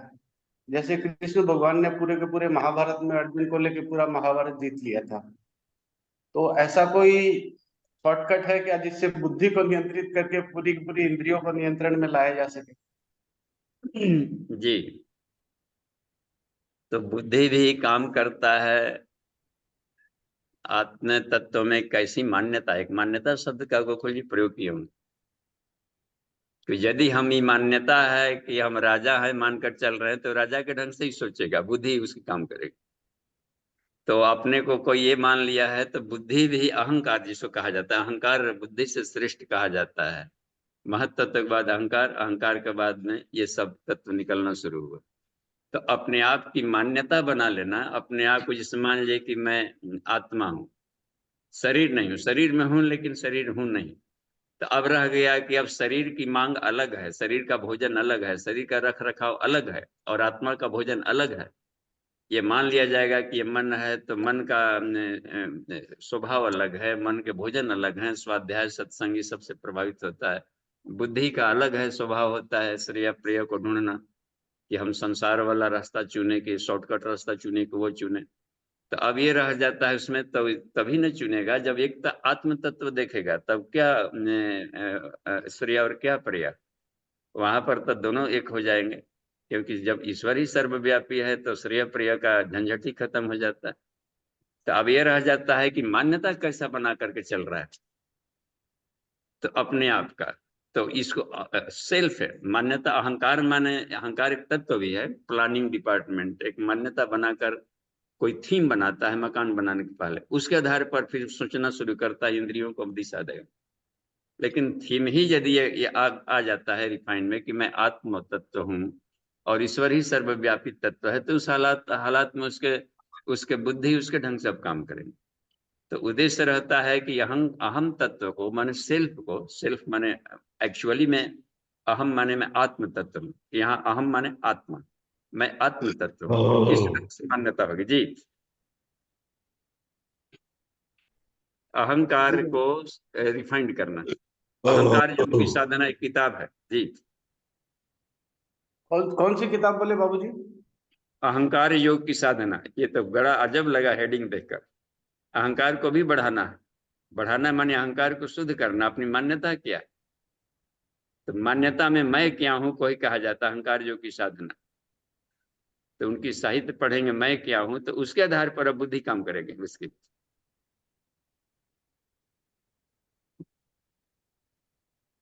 अब कैसे बोले कि हम अब्दुल्ला मान लिया, तो फुदुक फुदुक इस काउंटर से उस काउंटर पर ना जाएगा, उस दिन गोलगप्पा फुल शर्ट पर ना खाएगा सबके सामने, और वैसा नहीं नाचेगा जो कल तक बैचलर था तो फुअर डांस कर रहा था। तो अब इसका मतलब है कि मान्यता बना लिया ऐसा है, तो बुद्धि वैसे ही सुन रही है, उसको भी मन कर रहा है कि खाएं, और मंगा कर घर पर खा लेंगे, क्या दिक्कत है सबके सामने जाना, हम वीआईपी हैं तो वीआईपी बन के रहे। तो देखते हैं उसकी बुद्धि भी डिसीजन अलग ले रही है। तो अहंकार श्रेष्ठ होता है, मन बुद्धि अहंकार। गीता ने कृष्ण में तत्वों में अहंकार को सबसे रिफाइंड माना है, सूक्ष्म में पंच तत्व और मन बुद्धि अहंकार ऐसा किया जी बाबूजी। जी। धन्यवाद जी धन्यवाद। बाबूजी, इसमें चैट में प्रश्न है हाँ। तो इनको देख लेते हैं। शशिकला दीदी का प्रश्न है कि अबाउट तन्मात्रा बाबूजी नॉट अंडरस्टैंडिंग एनीथिंग। थोड़ा सा तो आवाज बढ़ानी पड़ेगी जी, इससे ये कह रहे हैं कि अबाउट तन्मात्रा बाबूजी नॉट अंडरस्टैंडिंग एनीथिंग, इन्हें तन्मात्रा के बारे में समझ में नहीं आ रहा है कुछ। देखिए तन्मात्रा के बारे में हाँ समझ में आएगा कि उसका गुण क्या है। जैसे एक केमिस्ट्री में साल टेस्ट होता था ना, साल टेस्ट, सूंघना छूना देखना। तो किसी वस्तु के जब इंद्रियों के करीब आती है तो कैसा फीलिंग कैसा कर रहा है, तो उस फीलिंग को तन्मात्रा कहता है। जैसे सूंघेंगे तो कुछ तो होगा उसमें गंध में, तो गंध तन्मात्रा होगी उसकी पदार्थ का। एक ऐसा गुण जो कि बाहर नहीं दिख रहा है लेकिन है इसमें गंध से। तो गंध से हम लोग पहचान लेंगे। दूध जलेगा तो उसकी अलग गंध आएगी। बगल में किसी का बाल काट के रखा, बाल को जलाएंगे तो चिराइन गंध आती है अलग। तो गंध को आदमी दिमाग में याद कर लिया है। तो अब क्या कर लिया है कि दूसरे के मकान में भी दूध जलेगा तो यही से कह देता है कि पड़ोस में लगता है कि दूध जल रहा। तो महात्मा है, देखिए बिना देखे जान गया कि नहीं दूध जल रहा, यानी कि उसको सेव करके रख लिया है। तो पदार्थों में एक गुण होता है गंध के पार्टिकल, सूक्ष्म पार्टिकल। ये पदार्थ नहीं बना हुआ था तो गंध के रूप में उड़ रहा था आकाश में, इकट्ठा हो गया तो वस्तु दिखने लगा। ये कहना है सूक्ष्म गुण को कहते हैं उसके। तो इसी तरीके से वस्तुओं में स्वाद भी होता है। तो स्वाद तभी आएगा जबकि लिक्विड फॉर्म होगा। पत्थर का स्वाद नहीं लेंगे, देखते हैं, लेकिन उसको यदि हम लिक्विड फॉर्म कर दें तो टेस्ट नहीं लगेगा। इसलिए जीभ क्या करता है, लार से पहले गीला कर लेता है, उसके बाद में उस टेस्ट का अनुभव कर लेता है, लिक्विड फॉर्म बनाता है। कहीं भी आएगा तो उसको जरूर उसको थोड़ा सा लसलसा लिक्विड करेगा तो समझता है। तो इसका मतलब होता है कि जो जलीय चीज होता है तो उसमें लिक्विड फॉर्म है, तो उसमें स्वाद से उसके गुण को जाना जा सकता है। और भी सूक्ष्म है। अच्छा, एक और भी फायदा है, उसके सूक्ष्म गुण को कहा जाता है। बस इतना ही मानिए कि पदार्थों के सूक्ष्म गुण को तन्मात्रा कहते हैं। आकाश की तन्मात्रा शब्द है, तो आकाश में ध्वनि है, साउंड ही तैर रहे हैं, सिर्फ आवाज। अब जिससे मान लीजिए किसी वस्तु के यहाँ यहीं पर ठोक रहे हैं, अलग आवाज, अलग आवाज आ रही है ना। अब देखिए अलग अलग हर वस्तु का अलग आवाज आ रहा है। इसका मतलब है कि उसके कितना खोखला है, कितना क्या है आकाश तक। दीवार को सीआईडी वाले ठोक ठोक कर देखते हैं, आवाज से जान जाएगी यहाँ खोखला है, माल यहीं भरा हुआ। इसका मतलब होता है कि ये हर पदार्थ के इसे पता चल जाता है। तो सूक्ष्म गुण को तन्मात्रा कहते हैं। कुछ क्लियर हुआ होगा अमन जी? जी बाबूजी, जी बिल्कुल। तो इसमें आगे राज कपूर जी का प्रश्न है, 24 तत्वों की जानकारी किस बुक में मिलेगी? कपिल का सांख्य दर्शन। ये गुरुदेव ने भाष्य किया है। दर्शनों में एक सांख्य दर्शन है, और उसमें यह भी दिया गया है कि कैसे उसमें अटैच होगा, कैसे उससे हम डिटैच हो। और इनमें अटैचमेंट ही दुख का कारण है, यही कह दिया। जितने वैरायटी के दुख हैं, त्रिविध दुख, अत्यंत निवृत्ति, अत्यंत पुरुषार्थ, तीनों तरह के दुखों का हमेशा के लिए समाप्त हो जाना मोक्ष है। आखिर दुख ही खत्म करने के लिए आदमी पढ़ लिख रहा है। तो ये है। और दुख होता है इन 24 तत्वों में से किसी के साथ हम अटैच हो जाएंगे तो उसके उठा पटक से कष्ट होगा। और कैसे डिटैच होंगे, तो ज्ञान के द्वारा होगा, तत्व ज्ञान से। इसलिए कह दिया कि ज्ञानान मुक्ति, तत्व ज्ञान से ही हम मुक्त हो पाएंगे। ऐसे नहीं कि जबरन छोड़ने, जैसे एक बार कहा अभी गोकुल जी ने कि जबरन नहीं कर सकते, लेकिन ज्ञान के द्वारा कर सकते हैं। ज्ञानाग्नि सर्व कर्माणि भस्मसात। तो तत्व ज्ञान से प्रैक्टिकल करने को तन्मात्रा साधना कहते हैं। प्रैक्टिकल तो करें लेकिन तत्व ज्ञान के द्वारा करें। जी, जानकारी लेकर। जी बाबूजी। ठीक है, आगे। आगे कृष्णा जी का प्रश्न है कि बाबूजी प्रणाम, मन को एकाग्र कैसे करें? मन को एकाग्र कैसे करें? एकाग्र मतलब रोकना नहीं होता है, मन को एक दिशा में ले जाना। एक प्लस अग्रता, एकाग्रता है ना उसमें। इसका संधि विच्छेद करके देखिए एकाग्रता का। एक प्लस अग्रता, वन वे, एक विषय में लंबा गहराई से सोचे, बस उसको कहा जाता है एकाग्रता। उसकी गति तेज होती है ना, प्रति सेकंड 22,65,000 माइल गति है, इसको हम कैसे रोक सकते हैं? अब यह है कि इधर उधर मत दौड़े। ऋषियों का मन भी बहुत उतना ही बहुत तेज दौड़ता है, बहुत तेज, लेकिन वो 4 लेन पर दौड़ाते हैं। हम लोग खुराठी में दौड़ते हैं, गिट्टा गिट्टी में तो लहूलुहान हो जाते हैं जहां तक। जैसे गुलाब को कह दे गुलाब का ध्यान करिए, तो गुलाब के बारे में ही सोचना है 5 मिनट। अब 5 मिनट क्या सोचना, देखना है। हाँ देखिए, संसार में कितने वैरायटी के गुलाब होंगे, गुलाब जल कैसे बनता है, गुलाब के पेडल सेपल से सब बनते हैं, उसके जानकारी उसी के गहराई से सोचें तो रिसर्च कर लेगा। और गुलाब देखने कोई बैगन देखने लगा, कटहल देखने लगा, कुकुर बिलार आ गए बीच बीच में। तो ये कहा जाता है कि डाइवर्टेड रहेंगे तो किसी के बारे में सही जानकारी नहीं ले पाएंगे। किसी एक विषय पर लंबा देर तक सोचने की प्रक्रिया एकाग्रता कहलाती है। ठीक है जी। अब सधे कैसे, तो उसके फायदे सोचेंगे तो एकाग्रता बनेगी।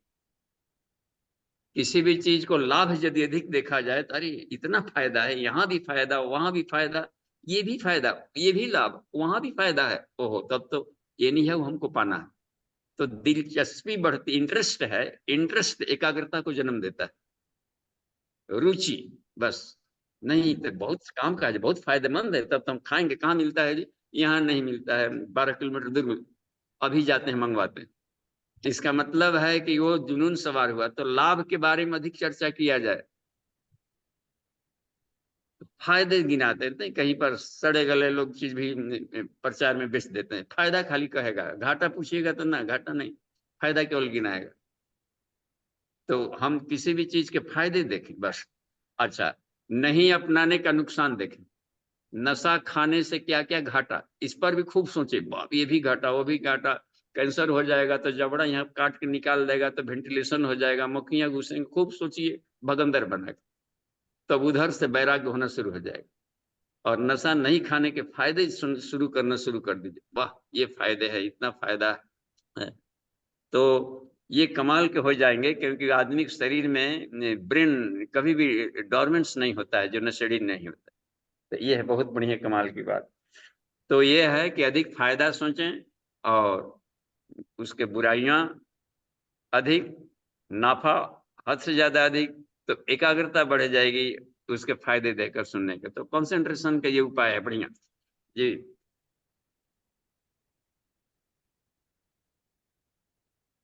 3 मिनट टाइम है और बात हो सकती है चर्चा, नहीं तो आभार।